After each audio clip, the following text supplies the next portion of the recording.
Waheguru Ji Ki Fateh.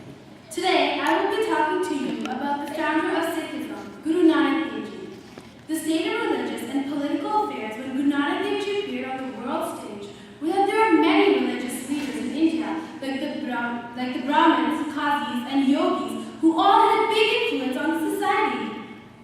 These leaders would consider themselves religious, but they were not, and they had selfish motives. People had forgotten the true God, and they believed in ghosts and other mysterious powers, black magic, and witchcraft. People did many kinds of ritualistic worships of fire and offered sacrifices of men and animals to satisfy the anger of gods. The Qazis were the religious leaders of the Muslim society, and they were responsible for the Department of Justice. Instead of doing justice, they take bribe from the culprits and accuse the innocents. The Qazis divided the Muslim society in many groups. Hinduism and Islam were the primary religions when Guru Nanak Dev Ji came to the world. People like hermits, mendicants, and practitioners of religious discipline were stumbling in the darkness of ignorance. They didn't know the philosophy or the concept of God and didn't have a disciplined lifestyle. They would put on a guise of a holy man and perform some religious rituals, and for them, this was religion, and their followers were wasting or ruining their lives. The problems that were going on in this pyramid were deceit, cheating, swindling, theft, and cunningness. There were uncertainties and restlessness in every corner of India. Today, the world is a much better place. The Hindus are not divided into classes, but the two Muslim groups, Shia and Sunni, still quarrel with each other and are enemies even today. The force behind Guruji's decision to take long, hard, and tedious odysseys was because he wanted to preach the people of the true religion. He wanted to bring back the people to the spiritual path who had wavered off due to the lack of true direction. Guruji's goal was to spot the true religious people and track the leaders who had gone bizarre to the right path. Guru Nanak Dev Ji made 3 main odysseys, and he wanted to break the caste that the Brahmins made. He wanted everyone to be treated equally. Guruji had a lot of courage to speak the truth when it was extremely difficult to do so because everyone was led by leaders who were going on the wrong path. So everyone followed them, and they were taking the wrong path anyways.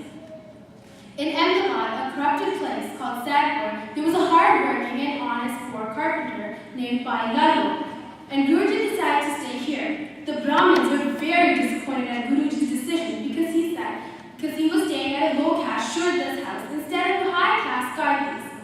Here, Guruji explained that outward cleanliness and pity does not please God, and people should never be considered low in status or downtrodden, and the God is in every human being.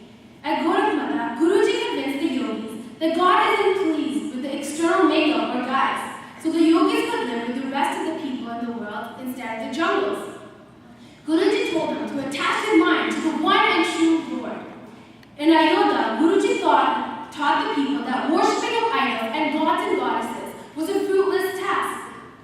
Instead, they should worship the one Supreme Lord who is timeless, omnipresent, and they can do this by singing His praises, and in return, God always satisfies them.